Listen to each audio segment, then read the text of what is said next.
Hello, everyone. Welcome back to another episode of Comments of the Week. So, anyways, let's go on to the comments of the week here. Let's just get it done. It's Memorial Day weekend, so I'm trying to enjoy my weekend as well. Let's see here. Um, Mandos Polycarpou. I'm starting from the most recent to the later date. 678 subs in 15 hours. That's bloody cool. Good luck, James Bond. Well, not exactly. I appreciate it. Somebody, let me see, where can I find it? Oh, AJ put, I can't believe I missed your channel this long. 1,000th sub, great channel. I actually have more than that, but I actually have 1,678 subs. So, anyways, uh, all organic. I don't advertise. Um, you can tell others advertise. Let me see if I could show you what I'm talking about here. Hold on.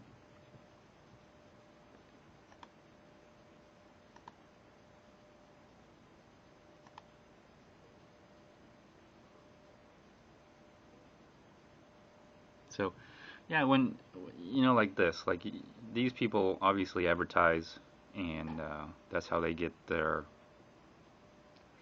subs and the views up and everything. Let me see, Chris Coney, Cryptoverse. Okay, for a while I thought he banned me, but you don't see Trayvon James because even though I watch a lot of his videos, he pretty much bans me. He already has blocked me. Anyways, but thank you for watching, appreciate it. And you also say, dude, or dude, just subbed too.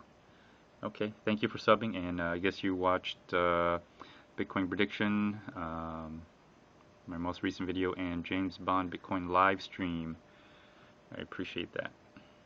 Okay, all right. So here's one I want to talk about. Brian McLaughlin. Howdy, Mr. Bond. Thanks again for providing this thoroughly enjoyable treasure hunt. While I wanted the full amount of the treasure, learning about Aussie was way more valuable. You should see the list of permutations that I tried for the passcode. After your first episode, I knew that Right and Litecoin were going to be involved in the passcode or passphrase.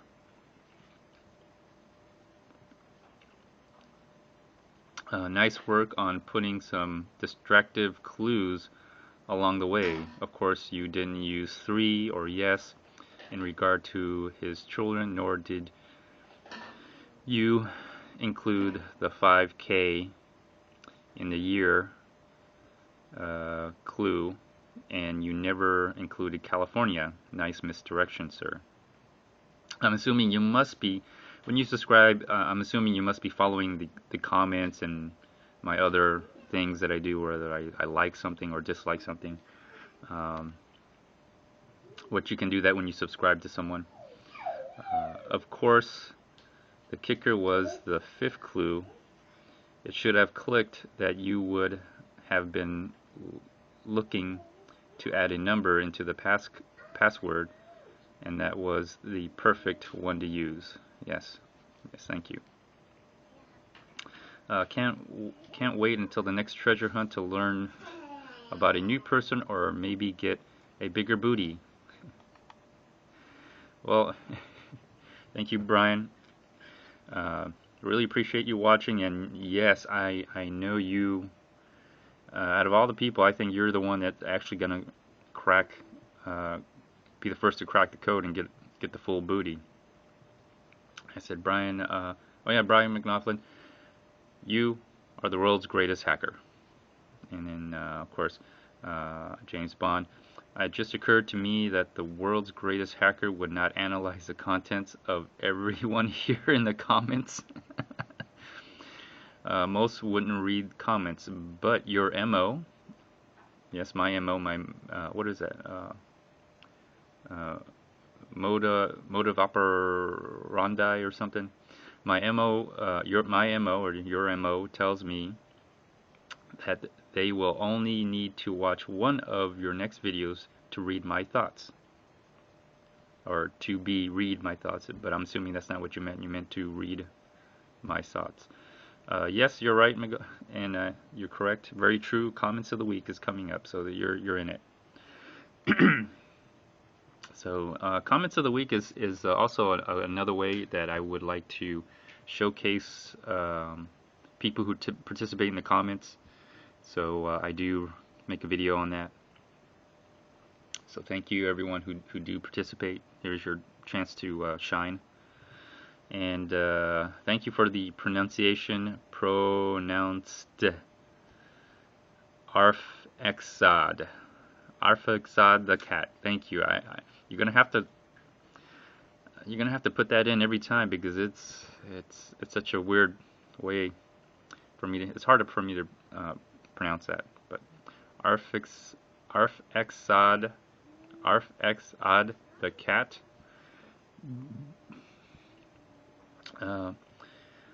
Do they know something we don't regarding mining more empty blocks? Maybe time-traveling hackers from future told them to do that. Lots of laugh. Interesting. And you're talking about my Bitcoin prediction, where in the first portion of the video I show all these empty blocks being done by Ample. And yeah, it's I'm just trying to show a point that it is very unusual. The speculation, nothing's like factually proven, but my thoughts are on this whole thing is that if you eliminate the impossible, and no matter how improbable, the only thing remaining must be the truth, then the idea that the speculation that Ample has admitted they have patented a covert ASIC boost into their ASIC chips, but they claim they've never used it, but yet the symptoms of using ASIC boost is to mine empty blocks, and yet they are continually mining empty blocks with all these transactions in the mempool. You just have to just say to yourself, yeah, they're using ASIC boost, a covert ASIC boost. And the Antminers that they're selling all have this, and if you point your Antminer at Ample, you'll be able to use that ASIC boost, a covert ASIC boost, and have a supposedly a 20% energy efficiency. So that saves on the energy cost, which is a huge deal. In some ways, that is, that's very innovative, but it comes at a cost. It's cheating the mining community, first of all, because people who mine fairly, right, they're at a disadvantage, and that's why a lot of these, unfortunately, a lot of these very good mining companies have gone out of business, and it has become a centralized all in China. And then on top of that, the ASIC boost also is incompatible with SegWit, and that's the main reason why SegWit has not been activated, because it prevents Bitmain, Jianwu, and Antpool, and the people who use those Antminers to point at the Antpool. It prevents them from using covert ASIC boost.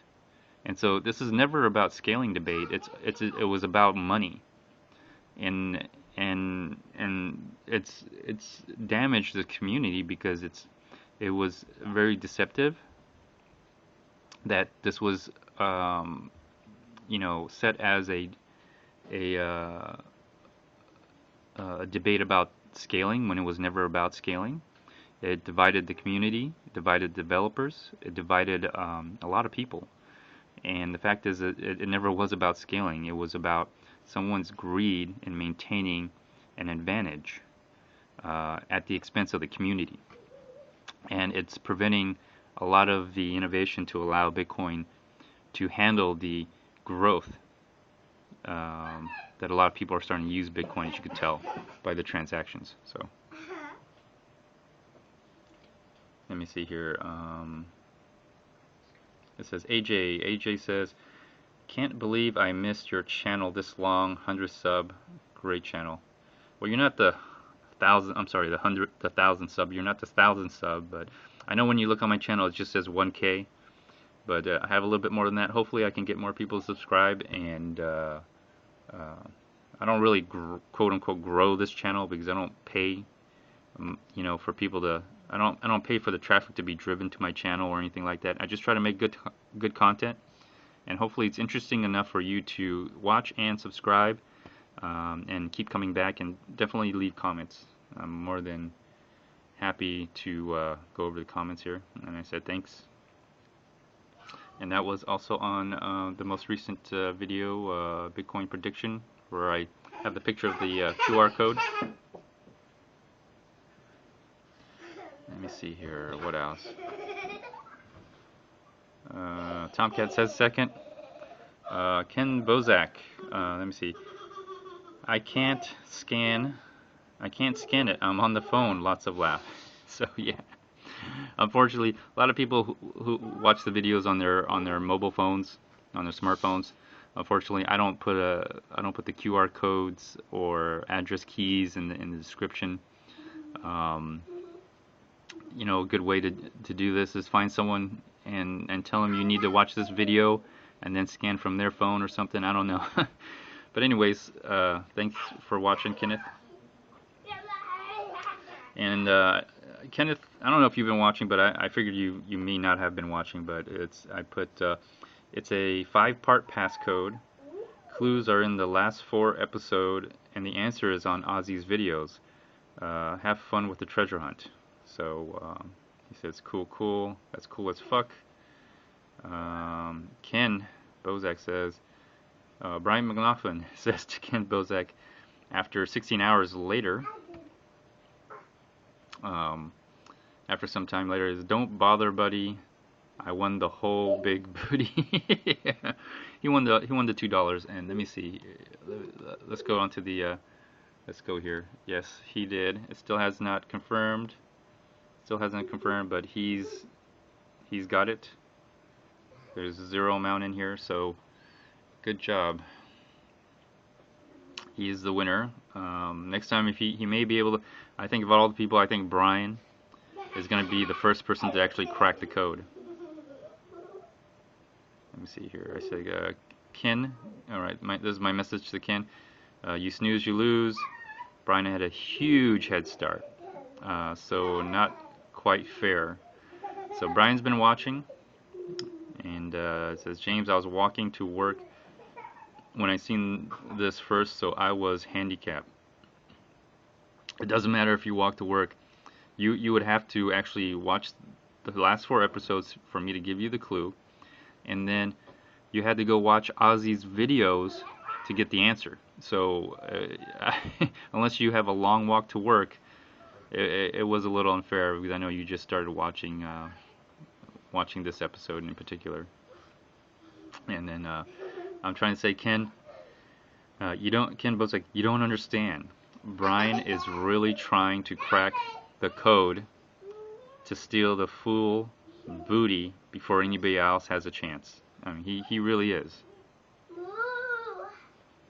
Let me see here. Brian McLaughlin says in the same comment sections, we're having a little conversation here. Ken Bozak, I hear ya, buddy. This was the last of the 5 videos during which each clues were given. You would have been at a disadvantage regardless of your location when you watch this video. Let me see here. Brian must be getting bored. He's looking for a challenger. The real fun will be when we are both competing for the next treasure hunt. Before the next one starts, you should familiarize yourself with the previous treasure hunts. This will give you the speed on how Mr. Bond does things. Most competitors do not share tips amongst each other, but you are my crypto buddy, so I am making an exception. Of course, when the next hunt begins, I share nothing. So Brian's looking for some competition, because this must be, I mean, it's hard enough to crack the code, But now he wants to crack the code and beat everybody else to it. So this is going to be interesting. And it says James Bond, don't. Oh my gosh. Okay. James Bond, damn right. I want to earn and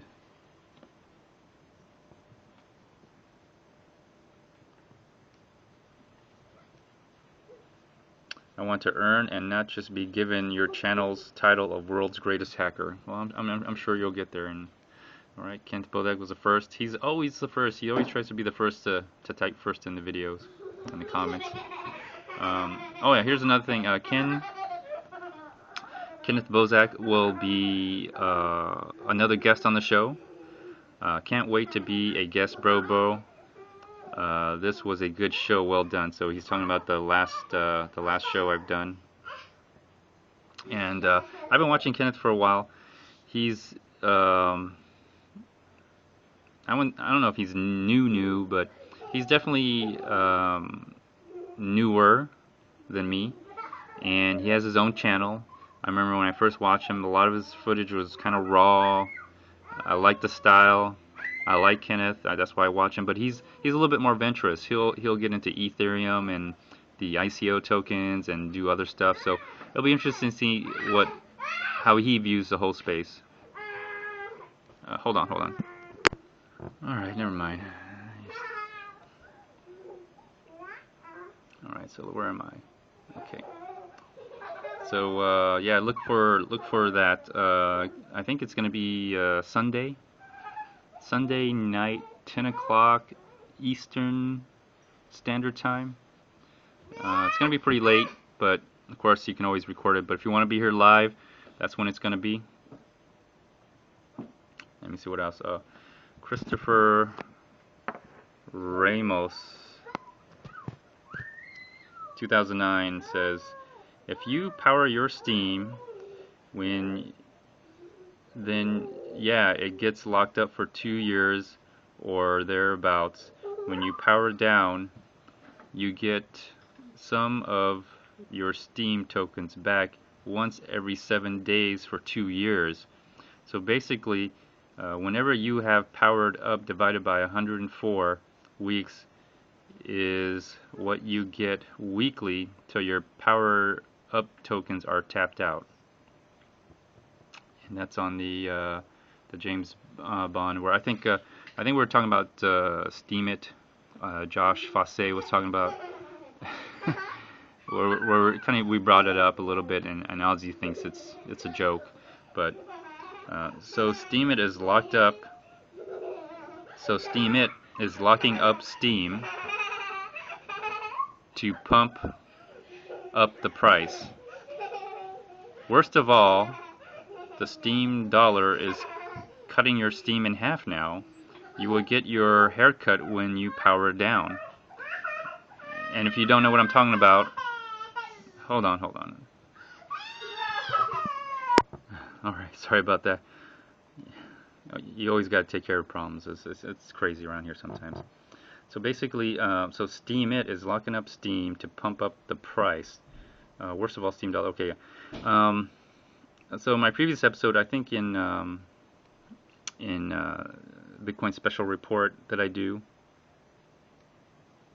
I talk about Steem and how the Steem backed dollar is going above $1. If the Steem backed dollar goes above $1, that means your Steem token becomes less valuable. And so that's kind of what's been happening. It's really deceptive because the Steem token price looks like it's going up. Well, that's because people are locking it up, right? And they have this little propaganda blitz going on where they don't want you to buy, but they want you to sign up. And if you've seen this episode, that Ozzy was saying that you sign up, and everywhere you go, they want you to buy Steem. There's a little button to buy Steem. So they're they're pressuring you to buy Steem.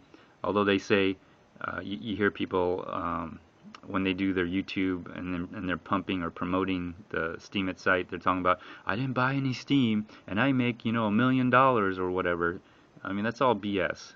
It really is. It's to sucker people that are that are the unwitting fool to come in onto the Steemit platform, and then to basically to pressure into for you to buy Steemit, which that's the Ponzi. You know, you buy, and then your money goes to the rest of the community, and then you have to wait 2 years to cash out. So it is a Ponzi and a pyramid. I mean, it's crony capitalism. It's everything that I don't want to be a part of.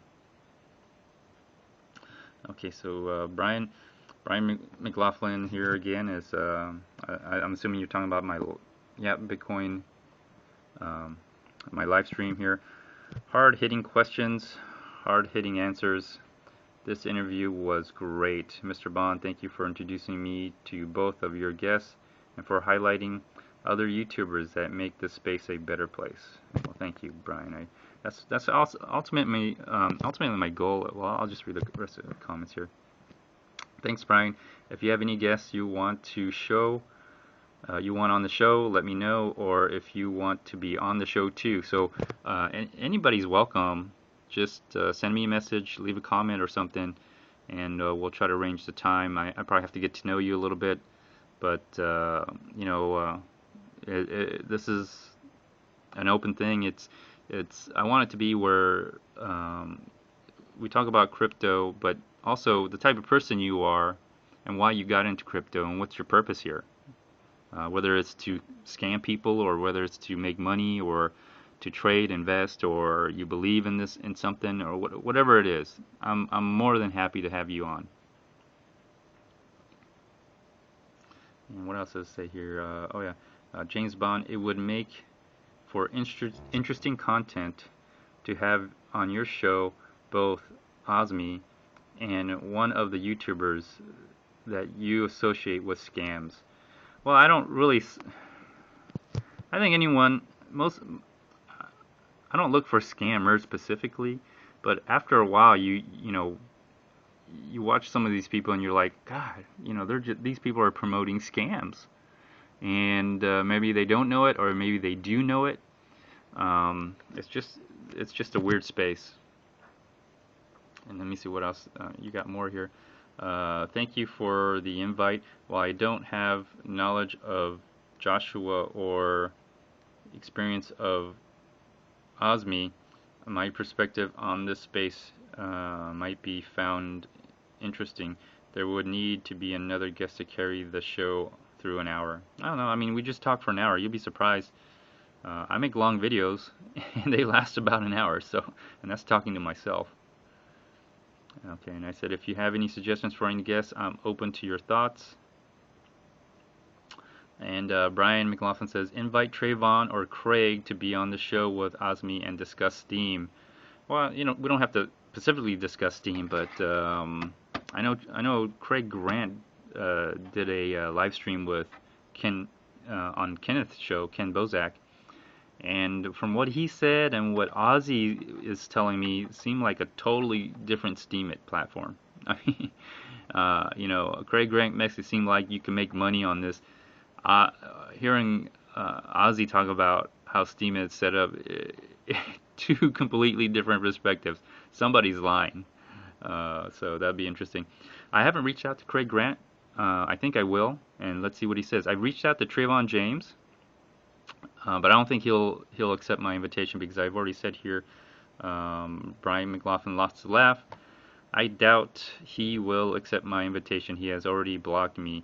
I look for new users who have fresh outside perspective. I'm talking about Trayvon James. I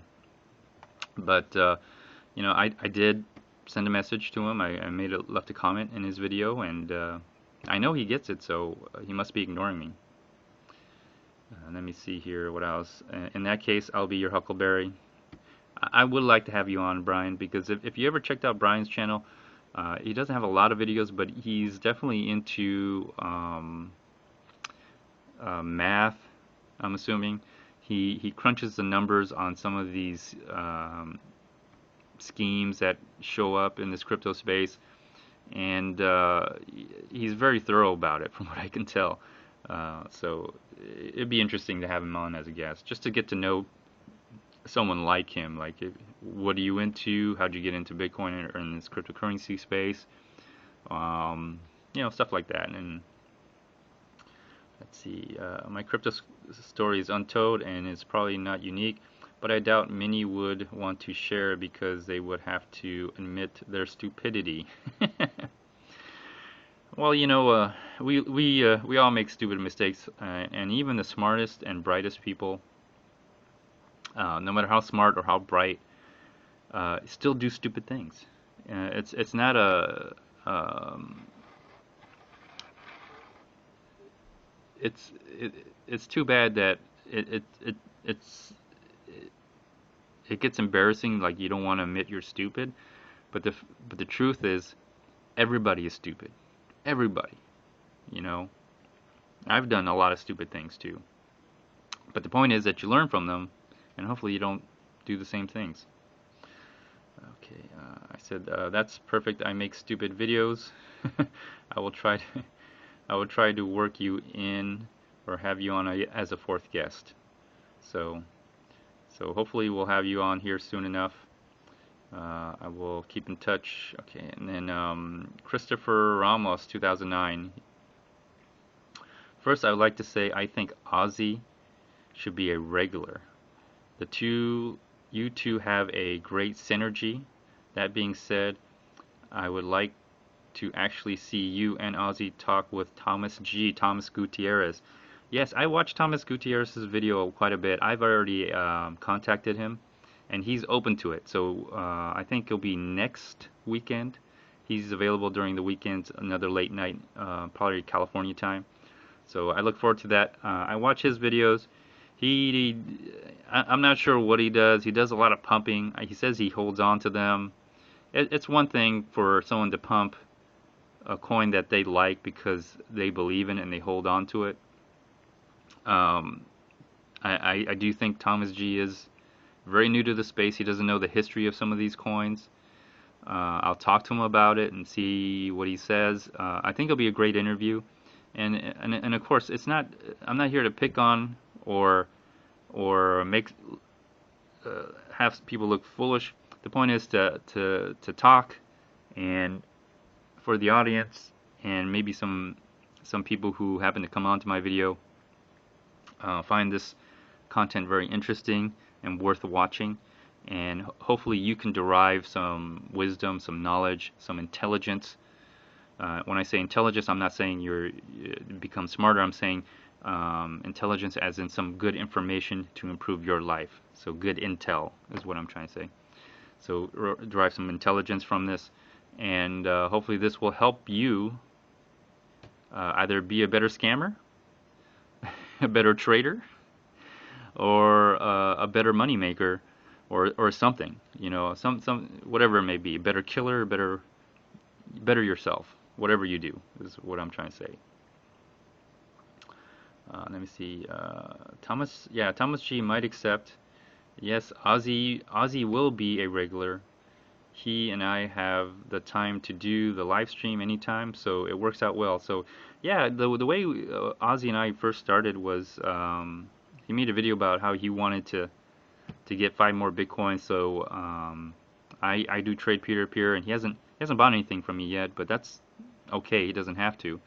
But that's how we got into doing the live stream hangouts. And since then, he's asked like if I had any guests, and I figured, well, why don't we just ask some new people or some YouTubers that I watch to come on the show and really, get to know them a lot better than just it's the one way. A lot of this is just a one-way thing. You make a video, you watch, maybe leave a comment and reply here and there. But I really am interested in the person making the video and the person who interacting with them directly. And of course, I like to read and analyze everyone's words and movements and body language, so it's interesting for me too. And he's Christopher Armas. That's awesome. It was a great conversation. I liked both your guests. It would be interesting to say the least if Thomas came on. Yes, it would. And Ozzy, thank you for watching here. Ozzy's a regular. Thanks for the awesome show, guys. Ozzy the BS filter smoke detector on the batteries. Yeah, he needs to put some batteries in the smoke detectors.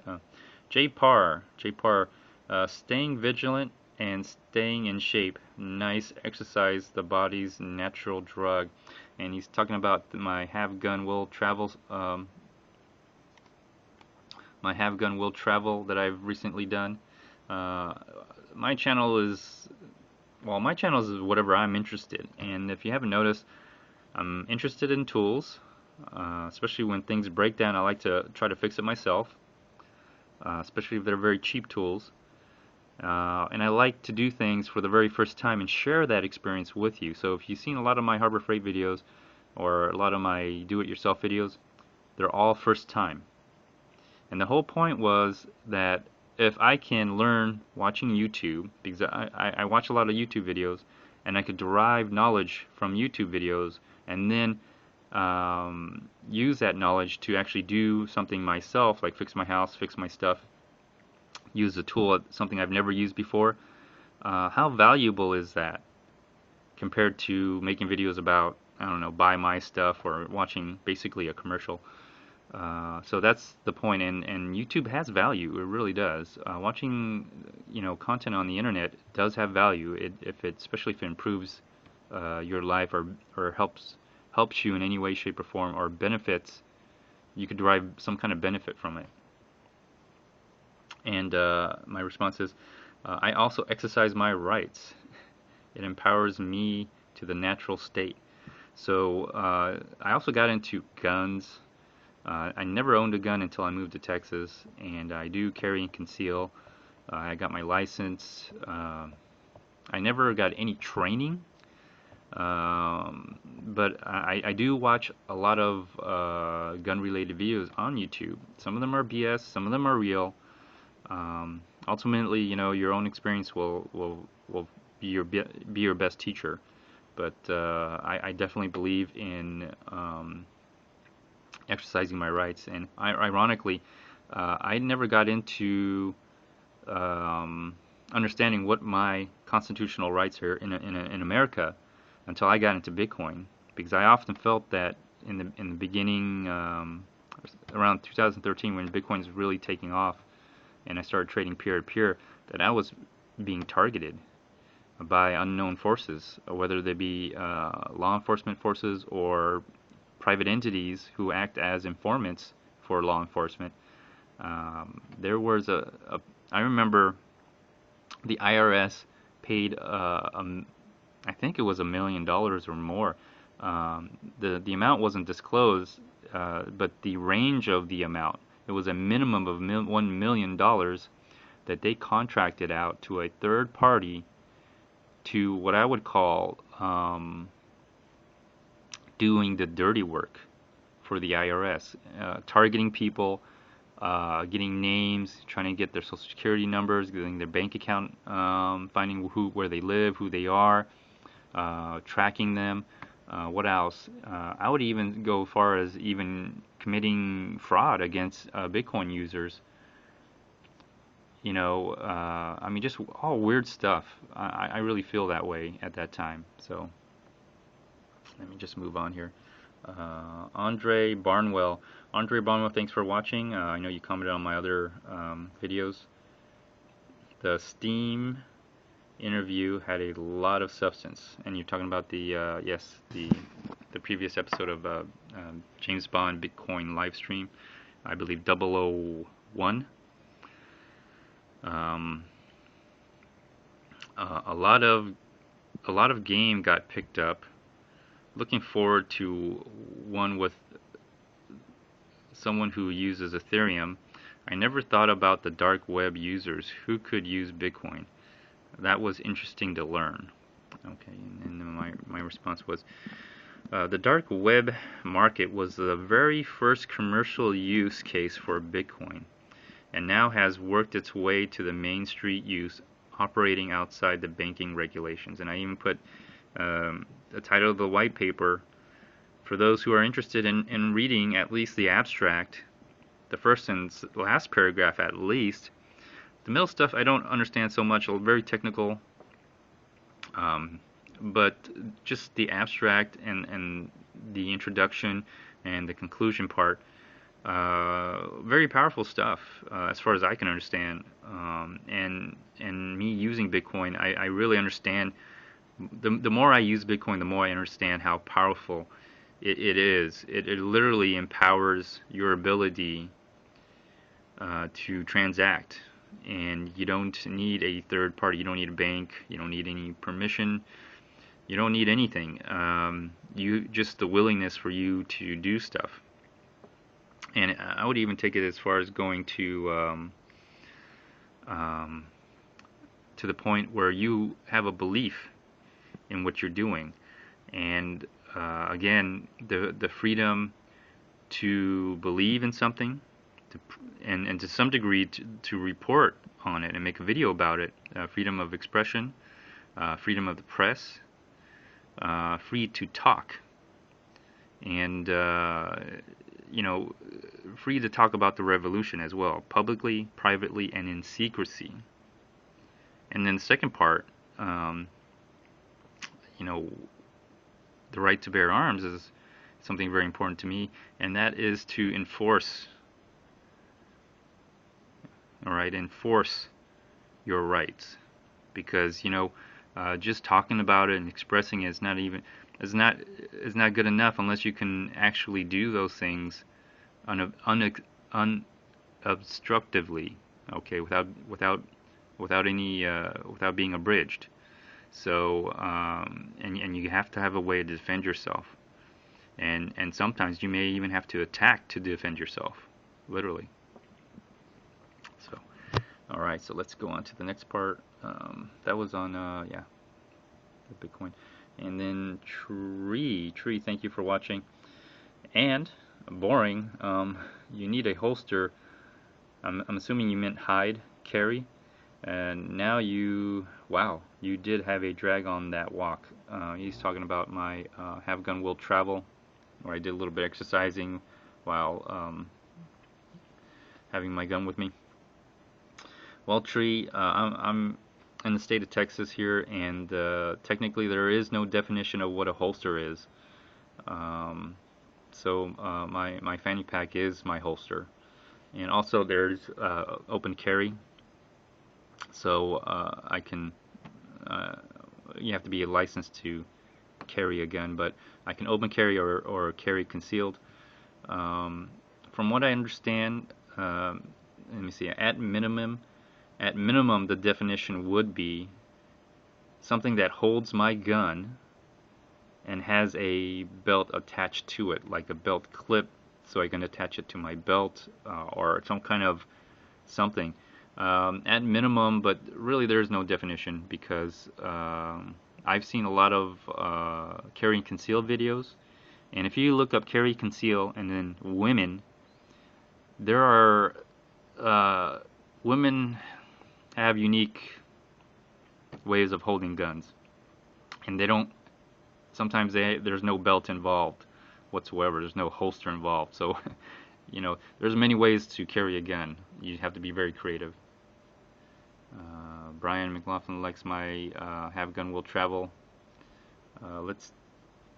Christopher Ramos, also probably on one of my first James Bond Bitcoin Live 000.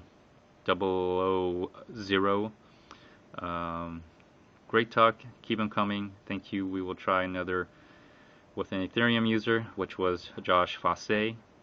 You've already seen that. This should be interesting. Ozzy was a breath fresh of air, so I subscribed to him. I had to unsubscribe to a lot of people who only regurgitate the coin market cap and ask for Genesis mining referrals. Yeah, it's kind of gross. I don't know who this guy is, but he's talking about my wet and dry vac. He's just talking nonsense. I'll skip past him. August Priest, I agree with your friend's view of Adam Bitschister. And he's talking about the first live stream I did, 000. Thank you for your feedback. And Ozzy's reply is, every time he brings up the fact he charges, he's talking about Adam Meister, he asks that he charges 0.01 Bitcoin just to talk to him. Every time he brings up the fact he charges to talk, drives me nuts, makes me cringe.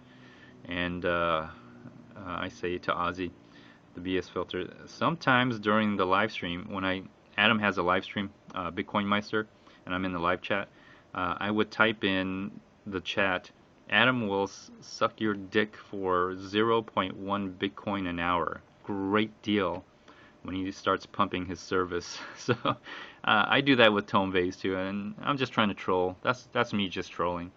But Ozzy says he's seen me do it, so.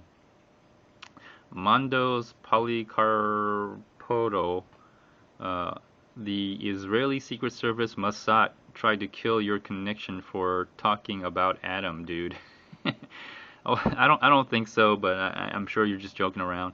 But my reply is Mossad is protecting Adam because Adam's Jewish and he's claimed that he's a Zionist on his live stream. You know, these days anyone can become an informant and get paid for it. You know, everything is for sale. Just to let you know, if you want to become an informant, you can become an informant with your local police, and yes, you can get paid for it. The FBI is always looking for informants, and yes, they will pay you in cash. I've mentioned that on Adam Meister's video when I was a panelist. You name it, the Russians, the I don't know who else, South America. I don't know, South Americans don't really pay that much, but you know, any organizations will gladly pay you to be an informant or to be a spy. You want to work for them, you can. I mean, everything's for sale. I mean, if you've seen YouTube videos, like some of these people, they're for sale. They're for sale, absolutely. It's gross, in my opinion. Selling out for money, that's gross. Like Bitcoiners sell out. All right, look at Vinny Lingham. He's a sellout. You know, just weird people flip flop. Roger Ver's a sellout. You know. Let me see here. James Bond, so true. Good luck with your channel, my man. This was a good interview. Thank you. And I'm at the end of the video here. So thank you, everyone. And before I go, I'll just show you unfortunately, okay. So there's no money in here, but I do want to show you the private key.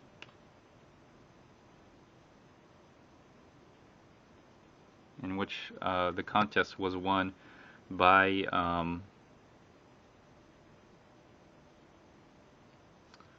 Brian McLaughlin. So that was the passcode. Okay, and here's the private key.